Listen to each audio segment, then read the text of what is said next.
If your goal is to build lean muscle without killing your running speed, then you have to train like a runner who lifts rather than a lifter who runs.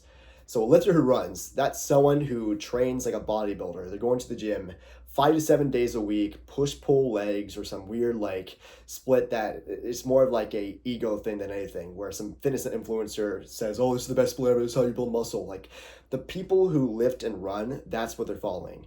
What I want you to do is to train like how I did, and what I started doing the past 2 years out of my 3 years of lifting, is to train like a runner who lifts. Instead of going for the isolations and spending hours in the gym, you're going to focus more on the movements that actually support your running, build muscle that does so, and looks aesthetic and lean as a byproduct. So you're going to build a body that is athletic, that's strong, that you feel good and healthy, and you can take your shirt off on the beach and you look jacked. So how do you do so? The reason why I know this to be true is because I trained like the lifter who ran rather than the other way around. So 3 years ago, I got into the gym for the first time. I had no idea what I was doing. I was touching all the like the machines, the leg extensions, the bicep curl stuff, everything except for like the scary looking barbell bench press and whatnot, because I had no idea what I was doing.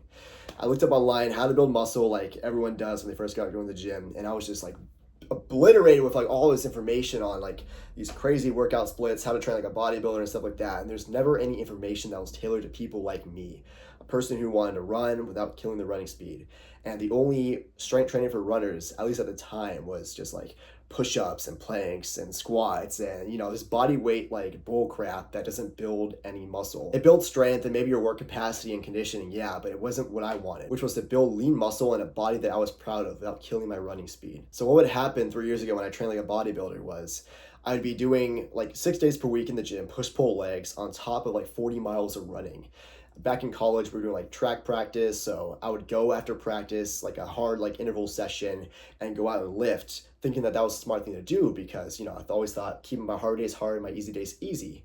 And what ended up happening was that my workouts started to suffer. My race times dropped down. I was plateauing.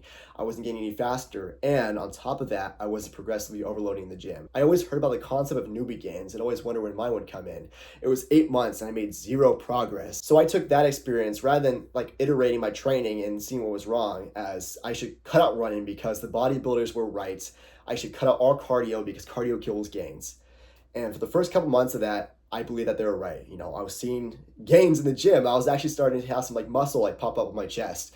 Like I remember my first time I was flexing the mirror, I could see like my chest started to like bulge out a bit, and I was super excited.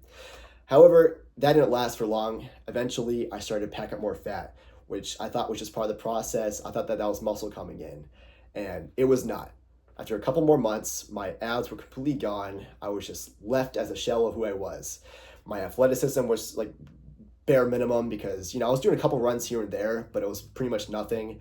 So my cardio was really bad, and the asthma symptoms I didn't have since like I before I got into running, that started coming back, and that was my turning point. That was my fuck this event.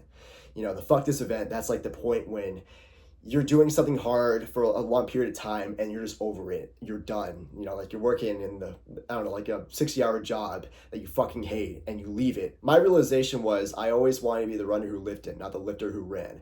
So I took it more strategically, right? Where I'd approach my training, my lifting in a way that was supporting my running rather than working against it. So I thought, okay, cut down the volume, do less days in the gym.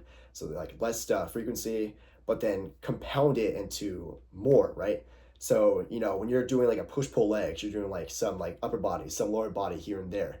I figured if I do the upper lower body split for 4 days, I could, still hit my muscles with the same amount of frequency. And I would do the compound movements instead of doing all these isolations so I can get in and out of the gym faster. And what ended up happening was my muscles started to pop out even more. And I was still running faster, which was a huge revelation for me because I didn't think that this would be possible. I was starting to have like the body that I was proud of. I was able to compete in triathlons and eventually a half Ironman. And now after like 2 years of training like this, I've built 15 pounds of lean muscle. and I'm already running like almost as fast as my college times and on track to be my high school PR of 15:59 in the 5K by next year. These were times I thought would be impossible once I started lifting because I was all in on training like a lifter who ran rather than a runner who lifted.